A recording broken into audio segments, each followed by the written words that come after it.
दोस्तों स्टडी 91 के YouTube channel में आप सभी का बहुत बहुत स्वागत है। दोस्तों आज हम प्राचीन इतिहास में एक नए टॉपिक को लेकर हाजिर हैं, जिसमें आज हम चर्चा करेंगे हर्षवर्धन काल से संबंधित बहुत सारे अच्छे सवालों के बारे में। याद रखेगा आज हमारा 29वां दिन है और आज हम कवर करने चले हैं दोस्तों सवाल नंबर 841 से लेकर के 870 के सवालों को। जी हाँ दोस्तों, कल की डेट में हमारे पास 900 सवालों का कलेक्शन हो जाएगा। मैं बार बार आपसे कहता रहा कि आप आइए इस सीरीज को ज्वाइन करिए, मिस मत करें, क्योंकि बहुत सारे बच्चों ने अभी तक भी सीरीज नहीं ज्वाइन किया है।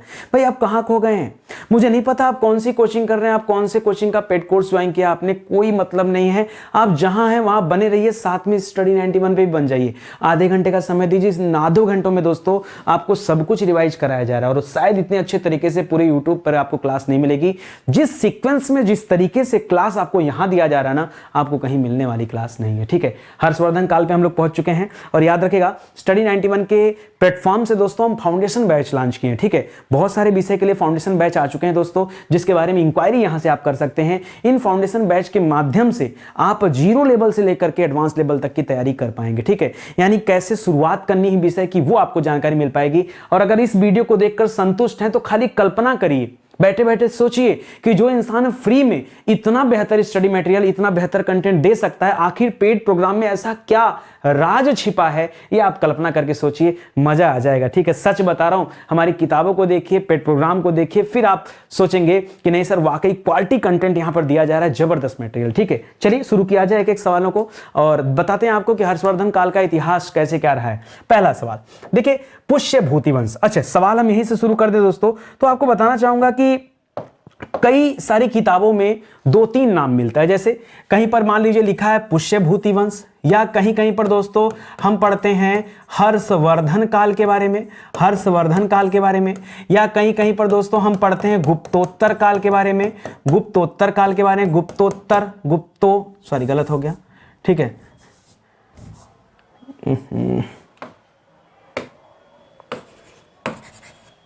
ठीक है, हम पढ़ते हैं गुप्तोत्तर काल के बारे में। ये सब है क्या, तो समझिएगा जिस तरह से सिंधु घाटी सभ्यता को हड़प्पा काल भी कहा जाता है, उसी तरीके से दोस्तों सवाल यहां भी है। गुप्तोत्तर का मतलब क्या है? गुप्त वंश के पतन के बाद, गुप्त धन उत्तर, उत्तर का तात्पर्य होता है बाद में। ठीक है, यानी गुप्त वंश के बाद में कौन सा वंश आया, तो याद रखेगा गुप्त के बाद में हर्षवर्धन वंश आया। अब चाहे उसे हम हर्षवर्धन वंश कह दें, चाहे उसे, अच्छा कहीं कहीं पर दोस्तों आपको मिलेगा एक शब्द वर्धन काल या वर्धन वंश। क्या मिलेगा? वर्धन वंश। तो घबराइए, ये सब एक ही नाम है, चाहे पुष्य भूति वंश। ठीक है, तो इस तरह के अनेक नामों से इसे जाना जाता है। तो पहला सवाल, कंफ्यूज नहीं होना है, ये सब कुछ एक बातें, इतना समझ में आ गया। अब आगे सुनो, लिख रहा पुष्य भूति वंश का संस्थापक कौन था? अरे पुष्य भूति वंश का संस्थापक पुष्य भूति ही तो था, तभी तो इसे हम पुष्य भूति वंश कहते हैं। फिर सर हर्षवर्धन क्यों कहते हैं? क्योंकि हर्षवर्धन इसका वास्तविक संस्थापक कहा जाता है। हर्षवर्धन के समय में साम्राज्य का विस्तार बहुत ज्यादा हुआ, हर्षवर्धन इस वंश का सबसे शक्तिशाली शासक रहा। इसी वजह से इस वंश को हम किसके नाम से जानते हैं? हर्षवर्धन वंश या हर्षवर्धन काल के नाम से भी जानते हैं। अच्छा, वर्धन वंश क्यों कहते हैं? क्योंकि कुछ समय के लिए हर्षवर्धन के बड़े भाई, जी हां दोस्तों, उनके जो अग्रज थे वो भी राजा बने थे। तो ऐसे में हर्षवर्धन काल कहना सही नहीं है, वर्धन काल कह देना ज्यादा सही है। ठीक है, क्योंकि उन लोगों के टाइटल में वर्धन मिलता था, तो कई सारे इतिहासकारों ने कहा भाई वर्धन वंश है। चलो कुछ भी रहे, हमने समझ लिया। ठीक है, तो पहला सवाल तो याद रखेगा कि पुष्य भूति वंश या हर्षवर्धन काल या इनका संस्थापक कौन माना जाता है? तो याद रखेगा पुष्य भूति को दोस्तों यहां संस्थापक मानते हैं। दूसरा सवाल लिख रहा गुप्त साम्राज्य के पतन के पश्चात, तो गुप्त साम्राज्य का पतन हुआ कैसे था? तो याद रखेगा गुप्त साम्राज्य के नगरों का क्रमिक पतन हुआ था। ठीक है, याद रखेगा क्रमिक पतन किसका हुआ था दोस्तों? तो गुप्त साम्राज्य के जो नगर थे ना, उन नगरों का दोस्तों क्रमिक पतन देखने को मिलता है। धीरे धीरे एक के बाद एक नगर क्या हो गए? समाप्त हो गए। ठीक है, वही लिख रहा है गुप्त साम्राज्य के पतन के पश्चात पुष्य भूति वंश की स्थापना कहां किया गया? भाई उसका लोकेशन क्या था? तो याद रखेगा इसकी स्थापना किया गया था शुरुआत में थानेश्वर में। क्या किया गया था? थानेश्वर में इसकी स्थापना किया गया, वहीं से पुष्य भूति वंश स्टार्ट हुआ। थानेश्वर है कहां पर दोस्तों? तो एक जगह है अंबाला, सुना होगा आपने अंबाला। अंबाला कहां पड़ता है? अंबाला पड़ता है हरियाणा में। ठीक है, तो याद रखेगा ये पुष्य भूति वंश थानेश्वर जो इसकी राजधानी थी, शुरुआती समय में थानेश्वर इसकी राजधानी थी, बाद में राजधानी शिफ्ट भी हो गया जब हर्षवर्धन आ गए। ठीक है, तो पहले समझिएगा यहीं पर पुष्य भूति वंश की शुरुआत किया गया या उसका जो है स्थापना किया गया। लिख रहा वर्धन वंश, देखिए कई सारे इतिहासकारों ने वर्धन वंश भी कहा। लिख रहा वर्धन वंश के किस शासक ने परम भट्टारक और महाराजाधिराज, इस तरह के महाराजाधिराज वाला टाइटल दोस्तों हम देखें कई सारे गुप्त शासकों ने भी धारण किया था, बट वर्धन वंश में हम आगे पढ़ेंगे दोस्तों प्रभाकर वर्धन के बारे में। किसके बारे में? प्रभाकर वर्धन। जी हां दोस्तों, प्रभाकर वर्धन ने यहां पर याद रखेगा परम भट्टारक और महाराजाधिराज नाम की उपाधियों को दोस्तों धारण किया था। सवाल यह भी आता है, देखिए ये जो सीरीज चल रही है ना, इस सीरीज में दोस्तों हम अच्छे अच्छे सवालों पर चर्चा करते हैं। आप कहेंगे एकदम शुरुआती शासक कौन था, उसका बेटा, लड़ाई झगड़ा, माई बाबू सब पढ़ना है, तो देखिए उसके लिए फाउंडेशन बैच है। ठीक है, आप सब कुछ पढ़ना चाहते हैं तो आइए फाउंडेशन बैच में, एकदम देसी स्टाइल में आपको सब कुछ मिलेगा। ठीक है, और ऐसा मिलेगा कि एकदम घर बैठे याद हो जाएगा। लेकिन यहां पर नहीं, यहां पर हम सवालों की चर्चा कर रहे हैं, तो अपना फोकस यहां रखिए। ठीक है, लिख रहा पुष्यभूति वंश का सबसे प्रतापी शासक कौन था? बता चुका हूं दोस्तों कि इसका सबसे प्रतापी शासक कौन है। इसका सबसे प्रतापी शासक है दोस्तों हर्षवर्धन। कौन है दोस्तों? हर्षवर्धन सबसे ज्यादा प्रतापी शासक है, क्योंकि सबसे लंबा इसी ने राजपाट किया। अच्छा, हर्षवर्धन के समय में राजधानी कहां आ गई दोस्तों? तो हर्षवर्धन ने राजधानी को थानेश्वर से उठा करके कहां ला दिया? कन्नौज में ला दिया। कहां ला दिया दोस्तों? कन्नौज में शिफ्ट कर दिया। जी हां दोस्तों, कन्नौज में शिफ्ट कर दिया। थानेश्वर से राजधानी को हर्षवर्धन ने कहां शिफ्ट कर दिया? याद रखेगा कन्नौज में। ये सवाल आपसे कई बार परीक्षा में आता है कि थानेश्वर से राजधानी कहां शिफ्ट किया गया? तो कन्नौज। किसने शिफ्ट किया? तो हर्षवर्धन। हर्षवर्धन ने कन्नौज कहां से शिफ्ट किया था? तो थानेश्वर से कन्नौज शिफ्ट किया था, याद रखेगा। अच्छा, हर्षवर्धन के बारे में एक लाइन कहा जाता है, बड़े ध्यान से सुनिएगा। ठीक है, कहा जाता है दोस्तों ये प्राचीन इतिहास का या प्राचीन भारतीय इतिहास का अंतिम हिंदू शासक है। क्या है दोस्तों? अंतिम हिंदू शासक के भी रूप में दोस्तों इसे जाना जाता है। ध्यान दीजिएगा मैंने क्या लिखा है, मैंने कहा प्राचीन इतिहास का। प्राचीन इतिहास, अब इसी के काल के बाद दोस्तों संगम काल पढ़ेंगे और कुछ हम क्षेत्रीय राजवंशों के बारे में पढ़ेंगे और यहीं पर हमारा प्राचीन इतिहास क्या हो जाएगा? समाप्त हो जाएगा। तो प्राचीन इतिहास का अंतिम हिंदू सम्राट किसे माना जाता है? कई इतिहासकारों ने कहा भाई हर्षवर्धन को कहा जाता है। ठीक, इस पॉइंट को नोट करिएगा, इंपॉर्टेंट पॉइंट है। आगे आप पढ़ेंगे जब पृथ्वीराज चौहान के बारे में, तो कुछ लोगों ने पृथ्वीराज चौहान को माना है, कुछ लोगों ने जो है शिवाजी को कहा है। तो अलग अलग समय पे मैं आपको इंडिकेट करूंगा कि किसने क्या कहा। अभी के लिए याद रखिए, लिख रहा हर्ष के अग्रज मतलब बड़े भाई राज्यवर्धन। ठीक है, राज्यवर्धन द्वितीय। अच्छा, एक सर हमने पीछे भी नाम पढ़ा था प्रभाकर वर्धन। ठीक है, उनका नाम भी याद रखेगा, प्रभाकर वर्धन का। प्रभाकर वर्धन के बारे में क्या पढ़ा था कि इन्होंने परम भट्टारक एवं महाराजाधिराज नाम का दोस्तों उपाधि धारण किया था। इसकी उपाधि किसने धारण किया था? तो याद रखेगा प्रभाकर वर्धन ने धारण किया था। ये हमने पीछे पढ़ा। करा हर्ष के अग्रज राज्यवर्धन द्वितीय की हत्या दोस्तों किसने कर दिया? इतना औकात, हाँ, हत्या कर दिया भैया। किसने हत्या किया? तो याद रखेगा कि राजा था शशांक। क्या नाम था दोस्तों? शशांक नामक एक राजा ने दोस्तों हत्या कर दिया। शशांक दोस्तों किस राजवंश का राजा था? तो याद रखेगा गौड़ वंशी शासक था। ठीक है, इसे गौड़ नरेश कहा जाता है। गौड़ नरेश शशांक ने किसकी हत्या कर दिया? तो याद रखेगा हर्षवर्धन के बड़े भैया राज्यवर्धन द्वितीय की क्या कर दिया? हत्या कर दिया। किसने हत्या किया? शशांक ने हत्या किया, जो गौड़ नरेश कहलाता है। ठीक है, गौड़ राजवंश का राजा है, इसलिए उसे कहा जाता है। बोधि वृक्ष का नाम सुना क्या, जो बोध गया में है? सर ये बोधि वृक्ष वही है क्या जहां महात्मा बुद्ध को ज्ञान की प्राप्ति हुई थी? हाँ, मैं उसी बोधि वृक्ष की बात कर रहा हूं। याद रखेगा उस बोधि वृक्ष को किसने कटवा दिया था? तो याद रखेगा उस बोधि वृक्ष को इसी शशांक ने कटवाया था। याद रखेगा ये जो शशांक हम लोग पढ़ रहे हैं ना, इसी शशांक ने याद रखेगा बोधि वृक्ष को कटवा दिया था। अगर मैं आपसे यहां कुछ और बताऊं, कुछ ऐसा सवाल पूछूं जिससे मजा आ जाए, जैसे आप लोग सोचते होंगे कि सर इतना अच्छा तो यहां चल ही रहा है, एक आध ट्रेलर दीजिए ना अपने फाउंडेशन बैच का। एक ट्रेलर देता हूं, सुनना। मैं आपसे कहूं बोधि वृक्ष को काटने का या उसको नष्ट करने का, बोधि वृक्ष को नष्ट करने का पहला प्रयास किसने किया था? पहला प्रयास किसने किया था? ठीक है, और आप में से बहुत सारे बच्चों का जवाब होगा कि सर शशांक ने किया था। और मैं कह रहा हूं नहीं, शशांक ने नहीं किया था। किसने किया था मैं आपको बता दूं। इसको काटने का पहला प्रयास किया था अशोक की रानी ने। सर अशोक तो बहुत बड़ा फॉलोअर था बौद्ध धर्म का। अशोक को ने तो दीक्षा ग्रहण करने के बाद अपने पुत्री संघमित्रा को, अपने पुत्र को कहां भेज दिया? श्रीलंका भेज दिया, नेपाल भेज दिया, तिब्बत भेज दिया। अपने यहाँ के जितने भी मंत्री थे उनको अलग अलग जगह पे प्रचार प्रसार करने के लिए भेज दिया। उसने तो अपने शिलालेखों में जो है वर्णन भी किया इसका। हाँ, तो किया है। तो अशोक न मानता था, अशोक की रानी को शायद नहीं पसंद रहा हो, अशोक की रानी को शायद नहीं पसंद रहा हो। अशोक की रानी ने पहला असफल प्रयास किया। क्यों दोस्तों? यह प्रयास सफल नहीं हो सका। उसने काटने का प्रयास तो किया लेकिन वृक्ष काटने में सफल नहीं रही। अच्छा, अब आपके मन में आ रहा होगा सर उसकी रानी का नाम क्या था? उसकी रानी का नाम था तिष्य रक्षिता। क्या नाम था दोस्तों? याद रखेगा, तिष्य रक्षिता नाम था। तिष्य रक्षिता नाम था। अब मुझे खाली इतना बता दो, बहुत सारे बच्चे तैयारी कर रहे हैं, 2-4 साल, 5 साल, 6 साल, बहुत लंबे समय से कर रहे हैं, हो सकता है कुछ बच्चे नए होंगे। आप मुझे बताना यह सवाल आपके लिए नया है कि नहीं? ये सवाल आपके लिए, ये सवाल कभी आपने सुना था किसी किताब में, किसी कोचिंग में, या किसी को पढ़ाते वक्त कहीं सुना इस तरह के सवाल? नहीं सुना होगा। ठीक है, ये रिसर्च करता है दोस्तों स्टडी 91, इस तरह की रिसर्च करते हैं और तब हमारे फाउंडेशन बैच में चीजें आपको दी जाती हैं। अब आप कल्पना करो कि क्या है। ठीक है, मजा आ जाएगा पढ़कर, ज्यादा नहीं कहूंगा। ठीक है, बस आओ ज्वाइन करो, लिखो। आगे देखो दोस्तों, अगला सवाल क्या लिख रहा है, बहुत ध्यान से पढ़ना। अगला सवाल दे रहा है कि पुष्यभूति वंश के किस शासक ने शशांक को पराजित कर दिया? तो अभी बताया दोस्तों, पुष्यभूति वंश का सबसे प्रतापी शासक कौन था? तो आपने पीछे पढ़ा कि सर सबसे प्रतापी शासक तो हर्षवर्धन था। कौन था?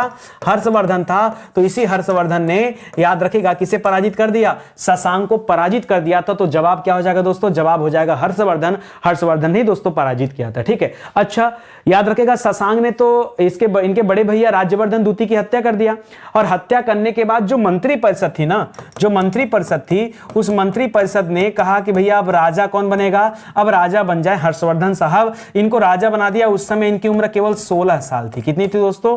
केवल 16 वर्ष की अवस्था में दोस्तों इनको राजा चुन लिया गया। जो राज्यवर्धन द्वितीय की जो मंत्री परिषद थी दोस्तों, उसके द्वारा राजा चुना गया। समय कौन सा चल रहा था? तो याद रखेगा 606 ईस्वी में। कब? 606 ईस्वी में दोस्तों हर्षवर्धन को राजा चुना गया। ठीक है, अच्छा राजा चुना गया तो अब हर्षवर्धन का पहला टारगेट क्या होगा? भैया को जिसने मारा उसको उलाट दो, भैया को जिसने मारा उसको उलाट दो। और किसने मारा था? शशांक ने मारा था। तो शशांक को मारने के लिए दौड़ पड़ा। ठीक है, तो इसको भी याद रखेगा। लिख रहा, हर्षवर्धन को किस अन्य नाम से जाना जाता है? ठीक है, किस अन्य नाम से जाना जाता है? हर्षवर्धन का कोई दूसरा नाम भी है क्या? जी हाँ, इसका दूसरा नाम भी है। इसे राजपुत्र शीलादित्य कहा जाता है। क्या कहा जाता है? राजपुत्र शीलादित्य। जी हाँ दोस्तों, शीलादित्य, राजपुत्र शीलादित्य के नाम से दोस्तों इसे जाना जाता है। इसके अलावा दोस्तों एक नाम इसका और भी मिलता है। इसका एक और नाम मिलता है मगधराज। ठीक है, मगधराज। ठीक है, मगधराज भी कहा जाता है। देखिए, राजधानी कन्नौज थी। राजधानी कहां बनाया? कन्नौज। लेकिन कहा क्या गया है? कई जगह पे दोस्तों मिलता है कि इसे मगधराज भी कहा गया। ठीक है, ये राजपुत्र शीलादित्य तो कहा ही गया, इसे मगधराज भी कहा गया। ठीक है, चलिए आगे बढ़ते हैं। लिख रहा, हर्षवर्धन और पुलकेशिन द्वितीय के बीच जो युद्ध हुआ वो किस नदी के तट पर हुआ था? देखिए, पुलकेशिन द्वितीय के बारे में हम आगे पढ़ेंगे। ठीक है, पुलकेशिन द्वितीय, हर्षवर्धन को क्या हुआ ना, सबसे पहले हर्षवर्धन ने शशांक को हराया, शशांक को पराजित किया। शशांक कहां का राजा था? गौड़वंशी राजा था। अब आप पहले यहां उत्तर समझिएगा।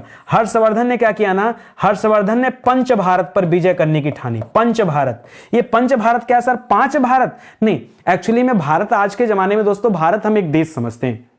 इस जमाने में दोस्तों भारत अलग अलग राजवंशों को कहा जाता है। तो कहा जाता है दोस्तों कि हर्षवर्धन ने कुल 5 राजवंशों पर विजय करने की ठानी, जिसमें था गौड़ वंश। ठीक है, गौड़ राजवंश। ठीक है, दूसरा याद रखेगा सारस्वत था। तीसरा कान्य कुब्ज था। बात को समझिएगा, इसने 5 जगह, और राजा बनने के बाद बस खाली एक काम था, लड़ाई करना। अगले 6 वर्षों तक लगातार दोस्तों लड़ाई किया। ठीक है, कान्य कुब्ज पर हमला किया, पंजाब पर हमला किया। क्या क्या? गौड़ हो गया, सारस्वत हो गया, कान्य कुब्ज हो गया, वो हो गया, पंजाब हो गया, और उत्कल उड़ीसा वाला था। ठीक है, ये 6 जगहों पे। ठीक है, ये 5 जगहों पे दोस्तों 6 साल तक लड़ता रहा। ठीक है, 6 वर्ष तक दोस्तों लगातार लड़ाई पे लड़ाई जारी किया। ठीक है, और लड़ते लड़ते कहां पहुंच गया? लड़ते लड़ते भाई पहुंच गया पुलकेशिन द्वितीय के पास। ठीक है, और नर्मदा नदी के तट पर। किस नदी के तट पर भैया? तो याद रखेगा, नर्मदा नदी के तट पर दोस्तों हो गई लड़ाई। नर्मदा नदी के तट पर हो गई लड़ाई, और जीता कौन? पुलकेशिन द्वितीय जीत गया, और हर्षवर्धन भैया हार गए। ठीक है, पुलकेशिन द्वितीय जीत गए और हर्षवर्धन हार गए। और इस प्रकार तब जाकर के वो रुकते हैं लड़ने से, नहीं तो निकले थे लड़ाई करने। 5 राज्यों पर दोस्तों हमला किया, और एक के बाद एक जीतता गया। कौन कौन से राज्य पर? फिर से याद रखिए, गौड़वंशी शासक कौन था? शशांक, उसको हराया। तो मजबूरी थी हराना, भाई की हत्या जो कर दिया था। ठीक है, उनको भी हराया। सारस्वत को हराया, पंजाब को हराया, कान्य कुब्ज को हराया, और उत्कल को हराया। 5 ये जो है दोस्तों भारत कहे जाते थे, इनको हराने वाला दोस्तों शासक कौन था? हर्षवर्धन था। ठीक है, आगे बढ़िए। करा, भारत में वेनसांग, जी हाँ, बहुत बढ़िया सवाल किया, वेनसांग। इसके पहले सर हम लोगों ने किसके बारे में पढ़ा था? चंद्रगुप्त द्वितीय के समय कौन आया था, वो अलग था। वेनसांग, ह से हर्षवर्धन, ह से वेनसांग, ठीक है। चंद्रगुप्त द्वितीय के समय में फायान भारत आया था। कौन आया था? जिसने फो कु की रचना किया था, और इसने सी यू की रचना किया, ठीक है। तो वेनसांग को याद करने का मुख्य कारण क्या है दोस्तों? तो याद रखेगा सी यू की जो इसने रचना किया ना, ये इसके याद करने का मुख्य कारण है, क्योंकि इसने इस रचना में भारत यात्रा वृत्तांत का, जी हाँ दोस्तों, यात्रा वृत्तांत का वर्णन किया कि भारत जाने पर हमको क्या क्या मिला। तो उस समय के भारत के सामाजिक, आर्थिक, धार्मिक स्थितियों के बारे में दोस्तों इस स्यूकी नामक ग्रंथ से पता चलता है, जिसकी रचना किया वेनसांग ने। कहा जाता है इसी भारत यात्रा वृत्तांत, जो इसकी रचना थी स्यूकी, इसी में 100 गांव दान देने की बात भी बताई गई। 100 गांव दान देने की बात की गई है, और ये 100 गांव दान किसने किया था? तो ये हर्षवर्धन ने किया था। किसने किया था? ये हर्षवर्धन ने किया था। ऐसा कौन बताता है? ऐसा वेनसांग बताता है। कौन बताता है? वेनसांग। कहां बताता है? अपनी किताब में बताता है। किताब का नाम क्या है? स्यूकी है, ठीक है। आगे बढ़िए, लिख रहा किस चीनी यात्री को वर्तमान शाक्य मुनि, शाक्य मुनि एक साथ करिएगा, शाक्य मुनि और यात्रियों का राजकुमार कहा जाता है? तो याद रखेगा ये जो वेनसांग भारत आया था ना, ये जो वेनसांग भारत आया था, इसी को हम किस नाम से जानते हैं? इसी को हम शाक्य मुनि कहते हैं, और इसी को हम यात्रियों का राजकुमार भी कहते हैं, ठीक है। अच्छा, इसका एक और नाम भी है दोस्तों, याद रखेगा, युआन च्वांग, युआन च्वांग भी इसका नाम है। अच्छा, कब से कब तक दोस्तों भारत आया था, यह भी सवाल आता है। तो याद रखेगा 629 ईस्वी से लेकर के 645 ईस्वी तक, ठीक है। याद रखेगा भारत था कुल 14 साल। कितना दोस्तों? 14 साल। जैसे राम जी को वनवास मिला था ना, वैसे दोस्तों 14 साल तक क्या था, ये चल रहा था, ठीक है। तो इसको याद रखेगा, बहुत इंपॉर्टेंट। आगे देखिए, लिख रहा वेनसांग ने किस विद्यालय में 1.5 वर्ष रहकर योग शास्त्र का अध्ययन किया था? तो इसके समय में, वेनसांग के समय में कौन सा विद्यालय था? याद रखेगा, नालंदा विश्वविद्यालय। जी हाँ दोस्तों, नालंदा विश्वविद्यालय में 1.5 साल तक दोस्तों रुका रहा। अच्छा, नालंदा विश्वविद्यालय बनवाया किसने था? तो हमने बताया दोस्तों कुमार गुप्त ने दोस्तों इसके स्थापना, निर्माण कराया था।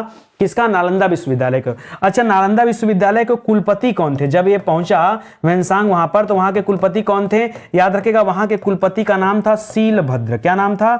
शीलभद्र नाम था। क्या नाम है? शीलभद्र जी वहां के क्या थे? कुलपति थे। अच्छा, आगे चल के किसने नालंदा को नष्ट कर दिया, जला के वहां की किताबों को राख कर दिया दोस्तों? वो किसने किया था? आगे पढ़ेंगे मोहम्मद गौरी के बारे में। मोहम्मद गौरी का एक गुलाम है, एक तो गुलाम कुतुबुद्दीन ऐबक है, जिसने गुलाम वंश की स्थापना किया 1206 ईस्वी में, उसको छोड़ दीजिए। एक और गुलाम था, उसका नाम था कुतुबुद्दीन बख्तियार खिलजी। क्या नाम था? कुतुबुद्दीन बख्तियार खिलजी। उसने बिहार और बंगाल की तरफ कूच किया था, और उसी ने नालंदा में आग लगाया था, ठीक है। ये नालंदा धुंधु करके जल गई, और महीनों तक दोस्तों किताबें जलती रही, हमारी सारी संस्कृतियां आंखों के सामने जलकर खाक हो गई, ठीक है।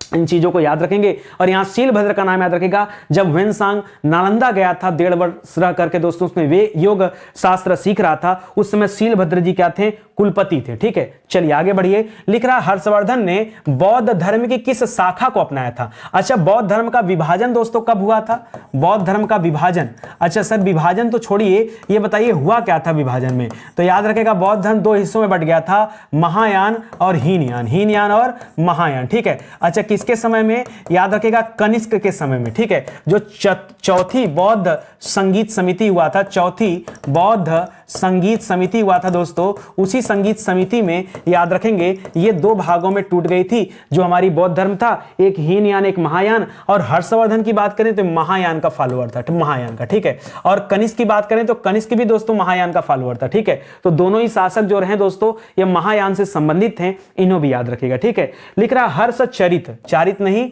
हर्षचरित एवं कादंबरी की रचना किसने किया है? याद रखेगा, इसकी रचना किया बाणभट्ट ने। बाणभट्ट कौन था दोस्तों? तो याद रखेगा, वो इनका दरबारी कवि था, ठीक है। किसका दोस्तों? याद रखेगा, हर्षवर्धन का दरबारी कवि था, जिसका नाम था बाणभट्ट, ठीक है। उन्होंने दोस्तों हर्षचरित और कादंबरी की रचना किया, ठीक है। अच्छा, मैं आपको बताना चाहूंगा दोस्तों, हर एक के दरबार में दोस्तों, जितने भी राजा हुए उनके दरबार में बहुत सारी विभूतियां रहती थी। कुछ विभूतियों का नाम आप याद रखेगा, जैसे बाणभट्ट का नाम यहां पर एकदम मतलब आपके जबान पर होना चाहिए। एक और विभूति दोस्तों जिनका नाम है मयूर, इनका नाम याद रखेगा। शायद आपने ना सुना हो, लेकिन 3-4 नाम मैं आपको देने जा रहा हूं, उसका नाम एकदम जरूर याद रखेगा। आपने एक भर्तृहरि का नाम सुना है क्या? भर्तृहरि, ठीक है, भर्तृहरि का नाम सुना है क्या? याद रखेगा, पूछता है भर्तृहरि किसके शासन काल में थे, तो याद रखेगा हर्षवर्धन के। मयूर किसके शासन काल में थे? हर्षवर्धन के। बाणभट्ट किसके शासन काल में? हर्षवर्धन के। मातंग दिवाकर किसके शासन काल में? मातंग दिवाकर, वो भी इन्हीं के समय में, ठीक है। मातंग दिवाकर किसके शासन काल में है? तो हर्षवर्धन के। धर्म कीर्ति किसके शासन काल में है? ये ठीक वैसा ही है जैसे चंद्रगुप्त के नवरत्न थे, मैंने आपको बताया वराहमिहिर उन्हीं के समकालीन थे। नवरत्न में तो अलग चीज है, नवरत्न में से कालिदास जी का नाम पढ़ा, अमर सिंह का नाम पढ़ा, ठीक है, शंकु का नाम पढ़ा, छपड़क का नाम पढ़ा, घटकरपड़ का नाम पढ़ा, बेताल का नाम पढ़ा, वो चीजें पढ़ा ना। उसी तरह से ये 4-5 नाम आपको याद रखना है, ठीक है। जिसमें सबसे इंपॉर्टेंट कौन है? बाणभट्ट है, फिर मयूर हैं, फिर कौन है? भर्तृहरि हैं, फिर मातंग दिवाकर हैं, और अंतिम में कौन है दोस्तों? याद रखेगा धर्मकीर्ति जी हैं। ये लोग किसके समय में हैं? तो हर्षवर्धन के समय में थे, ठीक है। लिख रहा प्रियदर्शी का रत्नावली और नागानंद, ये दोस्तों संस्कृत नाटक ग्रंथ हैं। इसकी रचना किसने किया है? तो इसकी रचना स्वयं हर्षवर्धन ने ही किया है। किसने किया है? स्वयं हर्षवर्धन ने। हर्षवर्धन दोस्तों साहित्य का बहुत बड़ा जानकार व्यक्ति था, इसीलिए तो संस्कृत में नाटक लिख रहा है, नहीं ना राजा के पास इतनी फुर्सत कहां होती है कि नहीं। तो याद रखेगा ये तीनों रचनाओं के बारे में दोस्तों खूब पूछता है, प्रियदर्शी का, रत्नावली और नागानंद, बहुत पूछता है परीक्षा में, तो ध्यान रखेंगे, ठीक है। चलिए आगे ध्यान दीजिएगा। देखिए स्टडी 91 के प्लेटफॉर्म से ना कई सारी किताबें भी आई हैं। अब हमारी टीम दोस्तों किताबों पर काम करना शुरू कर दी। हमें लगा कि पेड प्रोग्राम और यूट्यूब तो अपनी जगह है, लेकिन किताबें अगर बच्चों के पास होंगी तो घर बैठकर बच्चे स्टडी कर पाएंगे। और इन किताबों की तुलना आप मार्केट की किताबों से कभी मत करना, कभी मत करना। मैं कह रहा हूं ना कि आप सब किताब मत खरीदो, आप जिसकी भी तैयारी करो, जो भी आपको किताब अच्छे लगे ना, कोई एक किताब ऑर्डर करो, पहले उस किताब के क्वालिटी को देखो, उसमें कंटेंट को देखो, और अगर अच्छा लगे तब दूसरी किताब ऑर्डर करो। देखो ऐसा कौन कहता है? जिसको लगे कि नहीं वाकई उसने मेहनत किया किताबों पर, वो कहता है ऐसा। तो मैं कह रहा हूं दोस्तों आप किताबों को परचेज करिए, एक बार परचेज करिए कोई भी एक किताब, ठीक है, और क्वालिटी देख करके तब अगली किताब का ऑर्डर करिए। कोई समस्या है तो इस नंबर पे कॉल कर सकते हैं, समाधान आपको मिल जाएगा। चलिए आगे बढ़ते हैं। अगला सवाल देखिए, लिख रहा किस शासक को द्वितीय अशोक कहा जाता है? अब यहां से भी देखिए कई सारा चीजें हैं। द्वितीय अशोक किसे कहते हैं? तो याद रखेगा हर्षवर्धन को कहा जाता है। किसे कहा जाता है? हर्षवर्धन को क्या कहा जाता है दोस्तों? द्वितीय अशोक कहा जाता है, ठीक है। अच्छा, इसके अलावा आइए मैं आपको दूसरा चीजें बता देता हूं, सुनिएगा। किसे दोस्तों? अकबर जैसा था ना, पूछता सवाल अकबर का पूर्वगामी किसे कहा जाता? अकबर का पूर्वगामी, तो क्या बताएंगे दोस्तों? याद रखेगा जैनुल आब्दीन को। किसे कहा जाता है? जैनुल आब्दीन को। जी हाँ दोस्तों, जैनुल आब्दीन याद रखेगा ये कश्मीर का राजा था, ठीक है। जितना अच्छा काम अकबर ने किया था ना, वैसे ही उतना ही अच्छा काम दोस्तों किसने किया था? जैनुल आब्दीन ने किया था। इसीलिए कहा गया अकबर का पूर्वगामी, यानी अकबर के पहले कोई अकबर जैसा था तो जैनुल आब्दीन था। उस आगे पढ़ेंगे इनके बारे में। उसी तरह से अशोक के बाद अगर कौन है? द्वितीय अशोक, तो याद रखेगा द्वितीय अशोक की संज्ञा दिया जाता है हर्षवर्धन को। किसे दिया जाता है? हर्षवर्धन को। क्यों? क्योंकि दोस्तों धर्म को संरक्षित करने का काम इसने बहुत अच्छा किया, जिस तरह से अशोक ने किया था, और भारत को जोड़ने का काम किया था, उसीलिए दोस्तों इसको द्वितीय अशोक के रूप में जाना जाता है। लिख रहा किस शासक को सकलोत्तरापथनाथ कहा जाता है? सकल, अब देखिए सकल माने क्या हो जाता है? सकल कहा जाता है संपूर्ण को। सकल का मतलब क्या होता है? संपूर्ण, हाँ। और उत्तरापथ, यहां पर क्या है दोस्तों? उत्तरापथ, ठीक है। और नाथ माने स्वामी, ठीक है। तो याद रखेगा उत्तरापथ का स्वामी किसे कहा जाता है? ऐसा भी तो बोल सकता था, ठीक है। संपूर्ण उत्तरापथ का स्वामी किसे कहा जाता है? तो याद रखेगा हर्षवर्धन को कहा जाता है, ठीक है। हर्षवर्धन का समय बहुत ज्यादा समय तो नहीं रहा, लेकिन जितना भी समय था हर्षवर्धन का प्रशासन याद किया जाता है, ठीक है। आगे बढ़िए। हर्षवर्धन की बहन राज्यश्री, जी हाँ दोस्तों, भाई का नाम क्या था? भाई का नाम राज्यवर्धन था और बहन का नाम राज्यश्री था। लिख रहा बहन राज्यश्री का विवाह किस मौखरी नरेश के साथ हुआ था? तो उनका नाम था गृहवर्मा। मौखरी नरेश का नाम क्या था दोस्तों? गृहवर्मा के साथ दोस्तों इनका विवाह हुआ। कहा जाता दोस्तों बाद में गृहवर्मा की भी हत्या हो गई और उसके बाद ये अपनी बहन के साथ दोस्तों अपना राजपाट चलाते थे। कई सारे अभिलेखों में इसका प्रमाण भी है कि हर्षवर्धन अपनी विधवा बहन के साथ क्या करते थे? पूरे राजपाट का प्रशासन देखते थे, ऐसा वर्णन मिलता है। फिलहाल मौखरी नरेश के बारे में याद रखेगा, आगे हम पढ़ेंगे मौखरी नरेश से या मौखरी वंश से संबंधित जो अच्छे चीज उसके बारे में चर्चा होगा। लिख रहा हर्षवर्धन ने 606 में, आगे पहले मैं आपको बता चुका हूं कि 606 में जब इनका राज्यारोहण किया गया, इनको गद्दी दिया गया, उस समय इनकी आयु दोस्तों कितनी थी? तो मैंने बताया था कि आयु मात्र 16 वर्ष की आयु थी, ठीक है। 16 वर्ष की आयु थी और मंत्रिपरिषद ने चुन लिया। पूछा क्या सवाल कि उपलक्ष्य में किस संवत की स्थापना किया था? तो हर्षवर्धन हर्षवर्धन के द्वारा हर्ष संवत शुरू किया गया। क्या शुरू किया गया? हर्षवर्धन के राजरोहण से एक नया कैलेंडर जारी हुआ, हर्ष संवत, जैसा चंद्रगुप्त के समय में शुरू हुआ था, ठीक है, उसी तरह से यहां पर भी है। लिख रहा हर्षवर्धन ने दो महान धार्मिक सम्मेलन का आयोजन कहां पे किया? ठीक है, दो महान धार्मिक सम्मेलन का आयोजन कहां पे किया? कहा जाता है दोस्तों कुंभ को शुरू करने वाला कौन है? कुंभ की शुरुआत दोस्तों किसने किया है? तो हर्षवर्धन ने ही किया है। फिलहाल अगर दो महान धार्मिक सम्मेलन की बात करें, ये दो जगह चलते थे, एक प्रयाग में होता था और एक कन्नौज में होता था। ठीक है, प्रयाग में एक चलता था और एक कन्नौज में। कन्नौज तो राजधानी थी, तो प्रयाग और कन्नौज दोनों स्थानों पर दोस्तों ये महान धार्मिक सम्मेलन चलता था। और कब कब लगता था? तो हर 5 साल पे। ठीक है, 5 साल पर दोस्तों इसका आयोजन किया जाता था। जैसे कुंभ वगैरह तो 6 साल पे चलते हैं, अर्ध कुंभ, और 12 साल पे महाकुंभ, लेकिन उस जमाने में हर 5 साल पर एक महाधार्मिक सम्मेलन बुलाया जाता था और उसको जो है कराता था कौन? ये हर्षवर्धन कराता था, याद रखेगा। अच्छा, ये दो लोकेशन का नाम आ गया है, तो दोस्तों एक और चीज मैं बता दूं, मथुरा दोस्तों हर्षवर्धन काल में सूती वस्त्र के लिए बड़ा फेमस था। ठीक है, सूती वस्त्र के लिए मथुरा बड़ा प्रसिद्ध था, इसको भी याद रखेंगे। ठीक है, करा हर्ष के अधीनस्थ शासक क्या कहलाते थे? अधीनस्थ मतलब जो हर्षवर्धन के अधीन शासक यानी राजा थे, उन अधीनस्थ शासकों को दोस्तों क्या कहा जाता था? तो उन्हें कहा जाता था महासामंत। क्या कहते थे? महासामंत कहते थे। फिर समझिएगा, हर्षवर्धन के अधीनस्थ, अधीनस्थ मतलब जिसने हर्षवर्धन के अधिकार को या उनकी सत्ता को स्वीकार कर लिया हो, अपने आप को आत्मसमर्पण कर दिया हो, ऐसे शासक क्या कहलाते थे? महासामंत कहे जाते थे। क्या कहलाते थे? महासामंत कहे जाते थे, ये याद रखेंगे। अगला पढ़िए, लिख रहा महासामंतों को अन्य किस नाम से जाना जाता था? कई जगह पे तो महासामंत कहा जाता है और कई जगह पर महासामंत को एक अन्य नाम से पुकारा जाता था। महासामंत क्योंकि पहले के राजा थे, इसलिए उन्हें महाराज भी कहा जाता था। बस क्या था? अंतर यह था कि महासामंत क्यों नाम दे दिया गया? क्योंकि अधीनता को स्वीकार कर लिए थे, अधीनस्थ माने जाते थे। ठीक है, हर्षवर्धन के क्या थे? अधीनस्थ थे, इसीलिए रियल में तो महाराजा थे, लेकिन अधीनता स्वीकार कर लिया और इसीलिए उन्हें क्या कहा गया? महासामंत कहा गया। तो मैटर को समझिएगा। लिख रहा हर्ष की मंत्री परिषद, भाई ये वही मंत्री परिषद है जिसने 606 ईस्वी में हर्षवर्धन को राजा घोषित किया था। करा हर्ष की मंत्री परिषद में शामिल मंत्री को दोस्तों क्या कहते थे?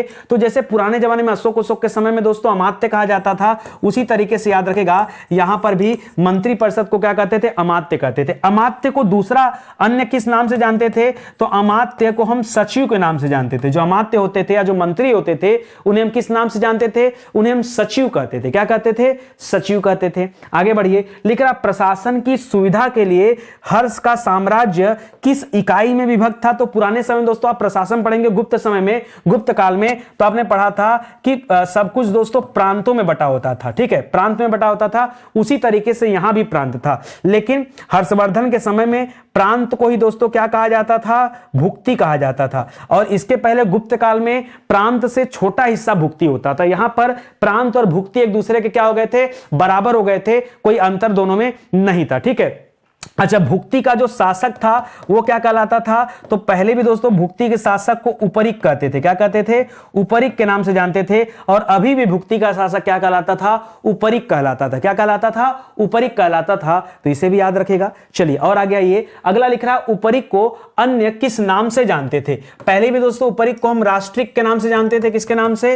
राष्ट्रिक के नाम से दोस्तों जानते थे। और अभी भी उपरिक को किस नाम से जाना जाता था? राष्ट्रिक के नाम से जाना जाता है। ठीक है, लिख रहा हर्षचरित, हर्षचरित में अच्छा, हर्षचरित और की रचना किसने किया था दोस्तों? पीछे हमने पढ़ा बाण भट्ट ने। ठीक है, बाण भट्ट ने दोस्तों ये रखा है। लिख रहा हर्षचरित में प्रांतीय शासकों के लिए कौन सा शब्द इस्तेमाल किया गया? जो प्रांतीय राजा थे उनके लिए क्या कहा गया दोस्तों?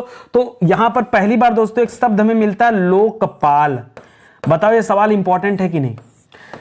प्रांत वाला सवाल और भुक्ति वाला सवाल, उपरिक वाला सवाल है तो नॉर्मल हो गया, अमात्य हो गया, सचिव हो गया, सब ठीक है, राष्ट्रिक हो गया, ये भी सही है। ठीक है, लेकिन यहां पर देखिए लोकपाल पहली बार, अब सवाल आता है कि लोकपाल पहली बार कब शब्द प्रयुक्त हुआ है? तो यह शब्द हर्षवर्धन के काल में प्रयुक्त किया गया। किसके लिए प्रयुक्त किया गया? तो प्रांतीय शासकों के लिए प्रयुक्त किया गया। जो प्रांतीय शासक होते थे वो क्या कहलाते? क्योंकि हमने कहा कि हर्षवर्धन का जो साम्राज्य था प्रांतों में विभाजित था, और प्रांतीय शासक के लिए एक शब्द होता था लोकपाल। जैसे भुक्ति का हिसाब किताब, भुक्ति का मेन मुख्य कौन होता था, उपरीक होता था, उसी तरह से उपरीक कोई राष्ट्रिक कहते थे, याद रखेगा। तो यहां लोकपाल शब्द आप जरूर याद रखेंगे। लेकिन भुक्ति का विभाजन, यहां दोस्तों भुक्ति का विभाजन किस इकाई में हुआ था ये आपको बताना, तो याद रखेगा भुक्ति के नीचे जिला हुआ करता था। क्या होता था दोस्तों, भुक्ति का विभाजन किस में होता था, जिला में होता था। और जिले का जो प्रधान होता था वो कौन होता था, जिले का प्रधान, याद रखेगा जिले का प्रधान विषयपति होता था। ठीक है, देखिए पहले भी हम पढ़े हैं, तब उस जमाने में जिला नहीं कहा जाता था, तब हम कहते थे कि भुक्ति जिलों में नहीं, भुक्ति विषय में बटा होता था और विषय के प्रधान को विषयपति कहते थे। अब हम विषय न बोल करके उसे जिला नाम दे दिए, उसे विषय न बोल करके क्या नाम दे दिए हैं, जिला नाम दे दिए हैं। तो याद रखेगा, लिख रहा ग्राम के प्रधान को क्या कहा जाता था, ठीक है, ग्राम के प्रधान को। ठीक है, देखिए पीछे में हमने पढ़ा है कि जो गांव होता था, मतलब जो सबसे छोटी इकाई होती थी उसे ग्राम कहा जाता था। एक ग्राम के लिए दोस्तों एक ग्राम सभा भी बनी होती थी, हमने गुप्त काल के प्रशासन में देखा है बातें। ठीक है, ये ग्राम सभा बनी होती थी। और यहां पर दोस्तों क्या पूछ रहा है, लिख रहा ग्राम प्रधान को यहां पर क्या कहा जाता था, तो जो गांव का मुखिया होता था, गांव का जो प्रधान होता था उसे ग्रामाक्ष पाटीलक कहते थे। क्या कहते थे, ग्रामाक्ष, ग्राम धन अक्ष करेंगे तो ग्रामाक्ष हो जाएगा पटीलक, ग्रामाक्ष पटीलक, पाटीलक नहीं पटीलक। कई जगह पे दोस्तों आप आगे आएंगे ना, जैसे जब मराठा पढ़ेंगे तब एक शब्द मिलेगा, गांव का प्रशासन पाटिल देखता था, पाटिल। ठीक है, पाटिल, आज एक पाटिल टाइटिल हो चुका है। ठीक है, पाटिल आप देखेंगे तो मराठियों में टाइटल चलता है, वो पुराने जमाने के प्रधान लोग होते थे। ठीक है, तो याद रखेगा ग्रामाक्ष पाटलिक या पटलिक दोस्तों कहा जाता था गांव के प्रधान को। अच्छा, पुलिस विभाग का जो अधिकारी होता था उसको क्या कहते थे, इसके पहले तो दोस्तों महादंडा नायक कहते थे, लेकिन यहां पर देखिए नाम चेंज हो गया, यहां दंड पाशिक नाम पड़ा। क्या पड़ा दोस्तों, दंड पाशिक नाम पड़ा। जी हां दोस्तों, जो पुलिस का अधिकारी होता था उसे दंड पाशिक या फिर कहीं कहीं पे दोस्तों दांडिक भी कहा गया। क्या कहा गया, दंड पाशिक या दांडिक नाम से जाना गया, दंड पाशिक या दांडिक। ठीक है, अच्छा एक सवाल यहां और याद रखिए, जो अश्वसेना का अधिकारी होता था वो क्या कहलाता था, अश्वसेना का जो अधिकारी होता था उसे क्या कहते थे, पता है, उसे कहते थे दोस्तों बृहदेश्वर। क्या कहते थे, बृहदेश्वर। ठीक है, आपने इस नाम के मंदिर के बारे में भी सुना होगा, दक्षिण भारत में मंदिर है, ठीक है, बृहदेश्वर, वो याद रखेंगे। उसी तरह से पैदल सेना का जो अधिकारी होता था वो क्या कहलाता था, पैदल सेना का अधिकारी क्या कहलाता था दोस्तों। ठीक है, पैदल सेना का अधिकारी, सोचिए क्या कहलाता होगा, पैदल सेना का अधिकारी को कहा जाता था बलाधिकृत, बलाधिकृत, ये भी मैं आपको पढ़ा चुका हूं, बलाधिकृत याद रखेगा, ये पैदल सेना का स्वामी कहलाता था। तो इन चीजों को आप याद रखिएगा। ठीक है, अच्छा सवाल है, लिख रहा हर्षकालीन ताम्र पत्रों में किन 3 करों का उल्लेख किया गया, वो 3 टैक्स कौन कौन से दोस्तों जिसके बारे में उल्लेख किया गया है, तो याद रखेगा यहां पर पहला टैक्स है भाग, दूसरा टैक्स है बलि और तीसरा टैक्स है हिरण्य। ठीक है, याद रखेगा ये 3 तरह के टैक्स लगते थे, भाग लगता था, बलि लगता था और हिरण्य लगता था। ठीक है, खैर प्रशासन में आगे बढ़ेंगे तो हम और भी चर्चा करेंगे, अभी के लिए तो मुझे लगता है इतना काफी है, आज ज्यादा हो गया क्योंकि हर्षवर्धन काल में बहुत छोटा सा है हर्षवर्धन काल।